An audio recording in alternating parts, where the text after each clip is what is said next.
67,500 ਦਿੱਤਾ ਹੈ ਤੇ ਇਹ ਬੱਚਾ ਲਈ 71 ਹੈ। ਸਾਡਾ 5 ਮਣ ਦਾ ਬੱਚਾ ਹੈ ਜੀ 2,20,000 ਰੁਪਏ ਮੁੱਲ ਕੀਤਾ ਹੈ। 5 ਮਣ ਦਾ ਬੱਚਾ ਹੈਗਾ, ਪੈਸੇ ਵੀ ਇਹਦੇ ਤੇ ਇੱਕ ਬੱਚਾ ਵੀ ਹੈਗਾ। 2,20,000 ਰੁਪਏ ਵਜ਼ਨ ਕੀਤਾ, ਇਹਦਾ ਮੁੱਲ ਕੀਤਾ ਹੈ 70,000 ਚ ਪੂਰਿਆਂ ਚ ਅਸੀਂ ਦੇ ਰਹੇ ਹਾਂ। 5,000 ਮੁੰਡੇ ਨੇ ਦਿੱਤਾ, 2500 ਰੁਪਏ ਦਾ ਫਰਕ ਹੈ ਬਸ। 67,500 ਜ਼ਿਆਦਾ ਹੈ ਕਿ 2500 ਜ਼ਿਆਦਾ ਹੈ? ਮੈਂ ਬੱਚਾ ਲੈ ਲਿਆ, ਮੈਂ ਇਹਨੇ ਦਾ ਲੈ ਕੇ ਜਾਣਾ ਹੈ।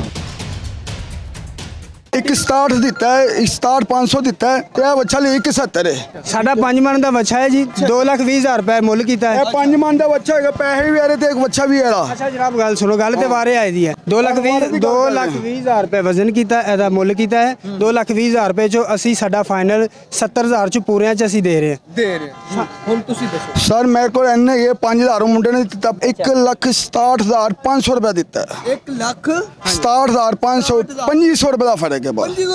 2500 ਦਾ ਫਰਕ ਹੈ। ਸਾਨੂੰ 1,000 ਰੁਪਏ ਵੀ ਬਚੇ, ਜਨਾਬ ਹੋਰਾਂ ਨੂੰ ਰੱਸੀ ਫੜਾ ਦੇਣੀ ਸੀ। ਅਸੀਂ ਮਜ਼ਦੂਰ ਆਦਮੀ ਆ, ਦੋ ਬੰਦੇ ਦੋ ਆਪ ਅਸੀਂ ਲੋਹਾਰੀ ਦਾ ਮੈਂ ਸਿਕਿਉਰਟੀ ਗਾਰਡ ਹੈ। ਅੱਲਾਹ ਪਾਕ ਨੇ ਮੈਨੂੰ ਤੌਫੀਕ ਦਿੱਤੀ, ਮੈਂ ਬੱਚਾ ਕਰਨ ਲਗਾ। ਆਪ 2500 ਨਹੀਂ ਛੱਡ ਸਕਦੇ। 67 ਮੇਰੀ ਗੱਲ ਸੁਣੋ, 67,500 ਜਨਾਬ ਗੱਲ ਸਿਕਿਉਰਟੀ ਗਾਰਡ ਦਾ 67,500 ਜ਼ਿਆਦਾ ਹੈ ਕਿ 2500 ਜ਼ਿਆਦਾ ਹੈ? ਅੱਲਾਹ ਪਾਕ ਦੇ ਰਾਹ ਤੇ ਕੁਰਬਾਨੀ ਹੋ ਰਹੀ ਹੈ। ਇੱਕ ਕਸਾਈ ਨੇ ਪਹਿਲੇ ਦਿਨ ਕਿੰਨਾ 30,000 ਰੁਪਏ ਕਸਾਈ ਨੇ ਲੈ ਲੈਣਾ। ਮੈਂ ਜਨਾਬ ਹੋਰਾਂ ਨੇ ਕਿਹਾ ਪੂਰੇ 70 ਦਾ ਲੈ ਜਾਓ, ਸਾਨੂੰ ਪੂਰੇ ਪੈਸੇ ਕਿਸੇ ਹੋਰ ਜਾਨਵਰ ਚੋਂ 1000-2000 ਬਚਾ ਲਵਾਂਗੇ। ਇਹ ਪੈਸੇ ਪੂਰੇ ਸਾਨੂੰ 70,000 ਦਾ ਲੈ ਜਾਓ, ਸਾਨੂੰ ਵਾਰੇ 70,000 ਚ ਲੈ। 1,70,000 ਹਾਂਜੀ 1,70,000 ਭਾਜੀ 2500 ਨਹੀਂ, ਅਸੀਂ ਕਿਰਾਇਆ ਵੀ ਦੇਣਾ, ਘਰੋਂ ਜਾ ਕੇ ਬੁੱਢੀ ਨੂੰ ਫੋਨ ਕਰਾਂਗੇ ਤੇ ਭਾਈ ਕਿਰਾਇਆ ਲੈ ਦੇ। ਉਹ ਤੁਹਾਡੀ ਆਪਣੀ ਮਰਜ਼ੀ ਹੈ, ਕੁਰਬਾਨੀ ਤੇ ਦੇਣੀ ਹੈ। ਫਿਰ ਭਾਜੀ ਮੁੜ ਆਪਣੇ ਕੱਪੜੇ ਵੇਚ ਕੇ ਕਸਾਈ ਨੂੰ ਮਜ਼ਦੂਰੀ ਦੇਣੀ ਹੈ। ਹੁਣ ਸਰ ਗੱਲ ਸੁਣੋ, 70,000 ਰੁਪਏ ਮਾਲਕਾਂ ਦੀ ਲਾਗਤ ਹੈ। ਅਸੀਂ ਦੋ ਬੰਦੇ ਆ, ਅਸੀਂ 2,000 ਰੁਪਏ ਆਪਣੀ ਮਜ਼ਦੂਰੀ ਲੈਣੀ ਸੀ। ਅਸੀਂ ਮਜ਼ਦੂਰੀ ਨਹੀਂ ਲੈ ਰਹੇ, ਅਸੀਂ ਕਹਿ ਰਹੇ ਜੀ ਲਾਗਤ ਮਾਲਕਾਂ ਦੀ 70 ਹੈ, 70 ਚ ਲੈ ਜਾਓ। ਦੱਸੋ ਮਾਲਕ ਉਹ ਆਪ ਵੀ ਨਹੀਂ ਹੈਗੇ, ਪਿੱਛੇ ਮਾਲਕ ਬੈਠੇ। ਮਾਲਕ ਰੱਬ ਦੀ ਜ਼ਾਤ ਹੈ ਬੰਦਾ। ਮਾਲਕ ਰੱਬ ਦੀ ਜ਼ਾਤ ਹੈ ਕਿ ਬੰਦਿਆਂ ਦੇ ਬੱਚਾ ਲਿੱਤਾ ਸਾਡੇ ਸੇ, ਤੁਸੀਂ ਮਾਲਕ ਹੋ। ਗੱਲ ਤੇ ਠੀਕ ਹੈ, ਲੇਕਿਨ ਜੋ ਲਾਗਤ ਹੈ ਅਸੀਂ ਆਪਣੇ ਪੱਲੇ ਕਿੱਥੋਂ ਪਾ ਲਈਏ? ਅਸੀਂ ਚਲੋ ਫਿਰ 2500 ਰੁਪਏ ਦੀ ਗੱਲ ਹੈ ਤੇ 2500 ਸਮਝ ਆਉਂਦਾ 100 ਬਿਸਮਿਲ੍ਲਾ ਧੱਕੇ ਨਾਲ ਨਹੀਂ ਸਰ, ਇਹ ਅਸੀਂ ਪੱਲਿਓਂ ਨਹੀਂ ਪਾ ਸਕਦੇ। ਅਸੀਂ ਕਿੱਥੋਂ ਲਿਆਵਾਂਗੇ 2500 ਦਾ? ਮਾਲਕਾਂ ਨੂੰ ਕਿੱਥੋਂ ਦੇਵਾਂਗੇ? ਬਿਲਕੁਲ ਦੇਖੋ 2500 ਨਹੀਂ ਸਰ, ਮੈਂ ਬੱਚਾ ਲੈ ਲਿਆ, ਮੈਂ ਇਹਨੇ ਦਾ ਲੈ ਕੇ ਜਾਣਾ। 2500 ਦੇ ਦੇਣ। 2500 ਤੋਂ ਬੱਚਾ ਮੰਗਾ ਨਾ ਕਰਨ, ਕੁਰਬਾਨੀ ਮੰਗੀ ਨਾ ਕਰਨ। 2500 ਬੱਚੇ ਖਾ ਜਾਂਦੇ ਨੇ। 2500 ਰੁਪਏ ਪੈਸੇ ਦੇਣੇ ਉਹਨੇ। ਕਸਾਈ ਦੇ ਆਪ ਹੈ, ਕਸਾਈ ਦੇ ਆਪ ਹੈ। ਨਹੀਂ, ਉਹ ਕਸਾਈ ਚਲ ਗਿਆ ਹੈ। ਕਸਾਈ ਆਪ ਹੈ। ਹਾਂ ਆਪ ਨੇ ਗੋਸ਼ਤ। ਤੈਨੂੰ ਕਿਵੇਂ ਪਤਾ ਹੈ ਮੈਨੂੰ ਉਹਦੀ ਗੁਫ਼ਤਗੂ ਤੋਂ ਪਤਾ ਲੱਗਾ। ਨਹੀਂ ਗੁਫ਼ਤਗੂ ਤੋਂ ਕਿਸੇ ਨਾਲ ਪਤਾ ਲੱਗ। ਗੁਫ਼ਤਗੂ ਤੋਂ ਪਤਾ ਲੱਗ ਰਿਹਾ ਕਸਾਈ ਆਪ ਨੇ। 2500 ਤੋਂ ਕੁਰਬਾਨੀ ਮਹਿੰਗੀ ਕਰੀ ਜਾ ਰਹੇ ਨੇ।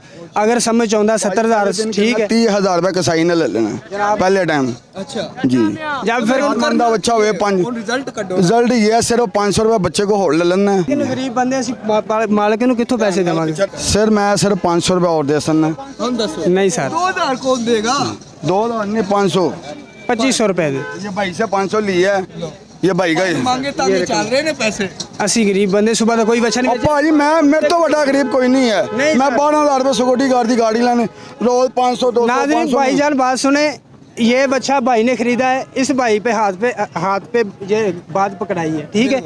ये जो रकम है भाई की है, बच्चा भी भाई का है। मैं 2,000 कसम रुपए खान क्या से है? तैयार हूँ, बच्चा मेरा है। कितना रह गया? रुपया रह गया 2,000। एवं है 2,000 रह गए, कुछ भी नहीं। हाफ हाफ कर दसो हुन दसो। चलो मुझसे नहीं राजी करते। हो? चलो लो जनाब लो। देख रहे कह रहे सी पैसे नहीं है, कितों पैसे नहीं? पाए ना आप अपनी जेब खाली रहे हो, उन्हें एटीएम बंदे हाँ रखे। जी उन्हें आगे बंदे छड़े आगे भी। लो जी नाज़रीन, सौदा हो गया। अल्लाह तुहाडी किस्मत च चंगा करे जानवर, तुसी खुशी नाल करो, तुहाडे बच्चे खुश होन।